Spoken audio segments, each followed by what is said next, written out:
লাল শাড়ির যে বার্তাটা আমি সবার কাছে পৌঁছাতে চেয়েছি আমার মনে হয় অনেকটা পৌঁছে গেছে, আরও 1-2 দিনের মধ্যে আরও পুরোটাই পৌঁছে যাবে। সেটার কারণ হচ্ছে আমি চেয়েছি যে লাল শাড়ি সিনেমা দেখবে ঠিক আছে, কিন্তু লাল শাড়ির মধ্যে তো প্রত্যেকটা মেয়ের ভালোবাসা ভালো লাগা জড়ানো থাকে। হয়তো বা বিয়ের লাল শাড়ি থাকে, কেউ হয়তো বা প্রপোজের লাল শাড়ি থাকে, অথবা ছেলের বাসা দেখতে গিয়েছে তখন কিন্তু লাল শাড়িটা মেয়েদের পরানো হয়। তো আমি যেটা বলতে চেয়েছি যে ঈদ মানে আনন্দ, সে আনন্দ ভাগাভাগি আমরা কেন স্মৃতি নিয়ে করবো না? তো স্মৃতি জড়ানো লাল শাড়ি পরেই যেন লাল শাড়ি দেখতে আসে। কারণ আমার লাল শাড়ির সাথে কিন্তু ফার্স্ট যে স্মৃতি জড়ানোটা আছে সেটা হচ্ছে আমার মা, সে আমার মাঝে নেই। তো আমার সেই স্মৃতিকে নিয়েই কিন্তু আমি এই সিনেমা প্রযোজনা করা এবং লাল শাড়ি আলটিমেটলি দর্শকের সামনে অব্দি দিদি নিশ্চয়ই দর্শকদের সঙ্গে ভালোবাসা সিনেমাটি দেখা হচ্ছে। হ্যাঁ, যখন সিনেমাটাই চলছিল হলের মধ্যে তখন আসলে দর্শকদের কেমন রেসপন্স পাচ্ছেন বা তাদের প্রতিক্রিয়াটা কেমন ছিল? সবসময় তারা আমাকে অনেক ভালোবাসে এবং অনেক সাপোর্ট করে। সেই প্রতিক্রিয়াগুলোই পেয়েছি এবং তার দর্শকদের মাঝে একটা উন্মাদনা আমার খুব ভালো লেগেছে যে লাল শাড়ি দেখতে যাব।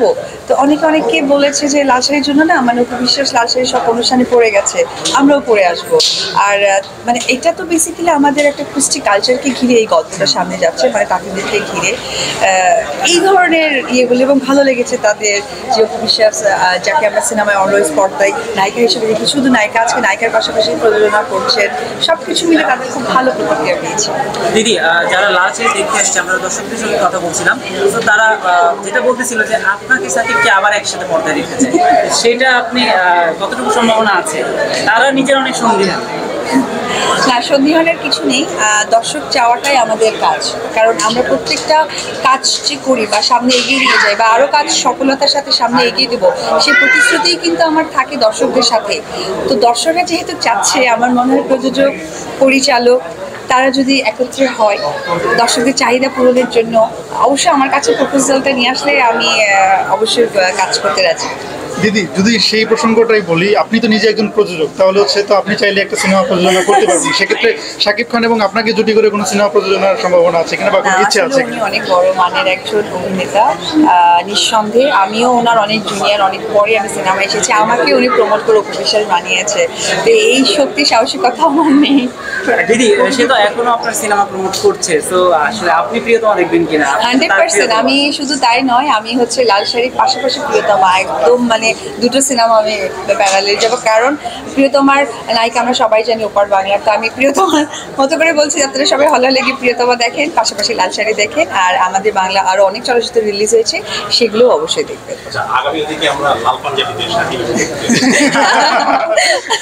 তবে এই ঈদে অবশ্যই সব মেয়েরা লাল শাড়ি পরে আসেন। আমি মেয়েদেরকে হয়ে বলি, যেহেতু আমি একটা মেয়ে, নিশ্চয়ই ঘরে লাল পাঞ্জাবিও আছে। আপনার লাল শাড়ির সাথে পাশাপাশি লাল পাঞ্জাবি পরাবেন। যখন এই সেলফিটা তুলে ছাড়বেন, দেখবেন আপনাদের ভালোবাসাটা আরো অনেক বেশি গভীর হবে। দিদি, একটু ছোট করে জানতে চাই আসলে। হ্যাঁ, বলেছে। দিদি, একটু ছোট করে বলতে চাই, যেহেতু শাড়ি নিয়ে মানে সিনেমা এবং আপনি বললেন দিদি নাম বলতেছেন নাকি? নাম বলতেছেন দিদি, শাকিব ভাইয়ের পেজ থেকে যে আপনার স্পেশালি আপনার লাল শাড়ি প্রমোট করা হচ্ছে, আপনি দেখতে বলেছেন, আমরা সেগুলো আবার পোস্ট করছি। তো এইটা স্পেশালি এইটা নিয়ে যদি কিছু বলেন, কারণ এটা বড় একটা ঘটনা।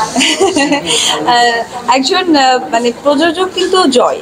হ্যাঁ, তো একজন প্রযোজককে তার বাবা উইশ করেছে যে এত ছোট প্রযোজক, আমার মনে হয় ইন্ডাস্ট্রিতে এর আগে এত পিচ্ছি প্রযোজক আসেনি। এই ফার্স্ট টাইম আর একটা প্রযোজকও আমাদের ইন্ডাস্ট্রিতে চলে আসলেন, জয়। তো সেই জায়গা থেকে এত বড় মানের একজন অভিনেতা, সে সাধুবাদ জানিয়েছে। এটা খুবই মানে কি বলবো।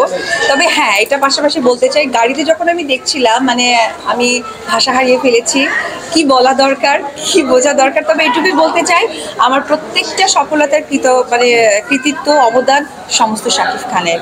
উনি যদি না থাকতেন আমার পাশে বা আমার কাজের জায়গাতে, ওনার যদি সেই সাপোর্টটা না পেতাম, হয়তো বা প্রযোজনাটা আমি করে উঠতে পারতাম না। আমি এটুকুও বলতে চাই যে আমার লাল শাড়ি করতে গিয়ে অনেক সময় হয়েছে যে যেহেতু আমি টানা কাজ শেষ করেছি, আপনারা সবাই জানেন, একটু ফিনান্সিয়ালি আটকে গিয়েছিলাম।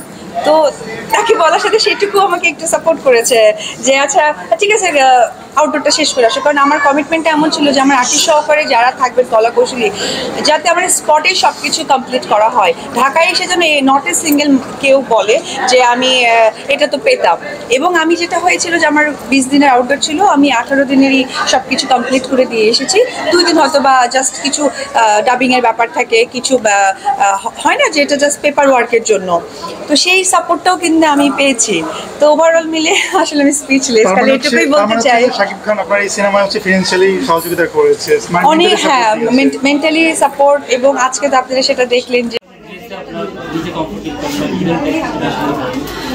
প্রথমেই আমি মনে করি যে আমাকে যেরকম সাজগোজ বা যেরকম পোশাকে স্বাচ্ছন্দ্য বোধ করি আমি সেভাবে প্রেজেন্টেশনটা দিই, এবং আমি চিন্তা করি যে আমি কোন প্রোগ্রামে যাচ্ছি বা কোন প্রোগ্রামে আমার জন্য। যেমন আজকে আমি এসেছি ওমেন্স ডগ বিউটি লাউঞ্জের ওপেনিং করতে। ওপেনিং মানে তাদের অনেক আগেই এটা চলছে, 12 বছর ধরে তাদের সার্ভিসটা চলছে, বাট তারা আর একটা কলা বাগান নতুন শাখা ওপেন করেছে যেটা ওপেনিং আসতে হয়েছে। তো তখন আমার কাছে মনে হয়েছে যে পার্লার মানে তো তারা ডেফিনেটলি অনেক গর্জেস সাজ করেন, তো সেই চিন্তা করে আমি একদম একটা নিউড লুক যাকে বলে, একদম নিউড একটা লুক আমি নিজে থেকে ট্রাই করেছি যে সেটা করে আমার এখানে আসা।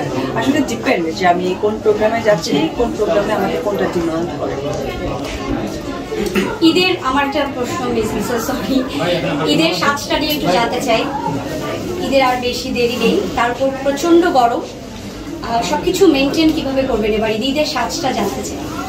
আমি ফার্স্টেই বলবো যেহেতু আমাদের গরম সাথে ইলেকট্রিসিটির একটা প্রবলেম যাচ্ছে আমরা সকলেই জানি, তো সেই জায়গা থেকে আমরা সুস্থ থাকবো, স্বাচ্ছন্দ্য বোধ করবো, সেটাকে মাথায় 100% রাখবো।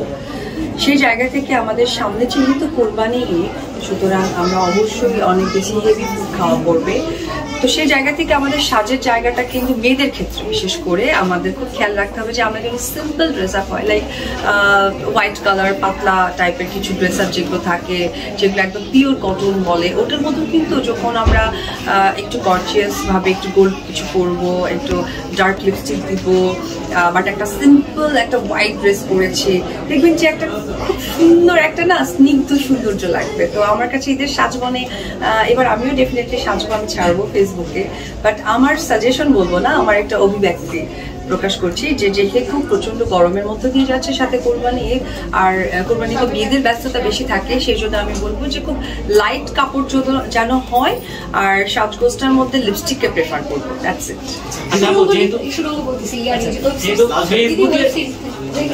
ফেসবুকের প্রসঙ্গ যেটা আসলো দিদি, আমরা যেমন অন্যান্য নায়ক নায়িকাদের দেখি তারা ফেসবুকে প্রচুর সরব থাকে, কিন্তু সেই দিক থেকে আপনি একটু পিছিয়ে, আপনাকে আমরা ফেসবুকে সেভাবে দেখি না বা আপডেট দেন না, সেটা কেন?